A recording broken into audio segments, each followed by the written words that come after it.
Hello दोस्तों, today I will explain the landmark case Keshwanand Bharati versus State of Kerala 1973, also known as the Basic Structure Case. Facts of this case are as follows. In this case, Swami Keshwanand Bharati, head of a mutt in Kerala, challenged the Kerala Land Reforms Act 1963. उन्होंने argue किया कि ये act उनके मठ के religious property के rights को violet करता है, जो कि फंडामेंटल राइट्स के अंडर प्रोटेक्टेड है।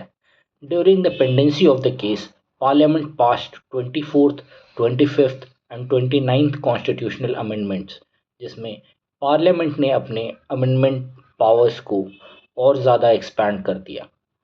सो मेन सवाल था, क्या पार्लियामेंट अपने अमेंडमेंट पावर के थ्रू कॉन्स्टिट्यूशन के किसी भी पार्ट को बदल सकता है, इंक्लूडिंग फंडामेंटल राइट्स? इशू, तीन मेन इशू थे।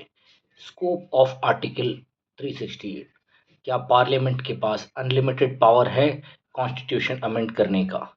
फंडामेंटल राइट्स, क्या उनको भी अमेंड किया जा सकता है या वो अनटचेबल है?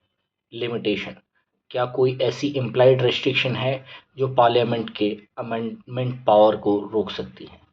जजमेंट बाय 13 जज bench with a 7-6 majority, supreme court ने होल्ड किया कि पार्लियामेंट के पास वाइड पावर है अमेंड करने का constitution, including fundamental rights, but ये पावर अनलिमिटेड नहीं है।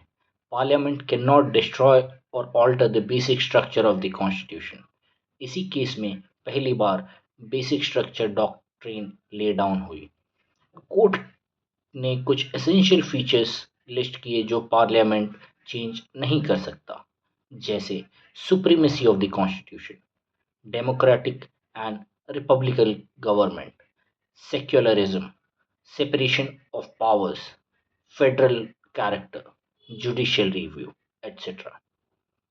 तो केशवानंद भारती केस ने एक परमानेंट सेफगार्ड दिया है इंडियन डेमोक्रेसी को। मैसेज क्लियर था, पार्लियामेंट पावरफुल है लेकिन not supreme over the constitutions basic structure. इसी वजह से इसको हम कहते हैं the constitution saved itself case. Thank you. Like for more videos like this.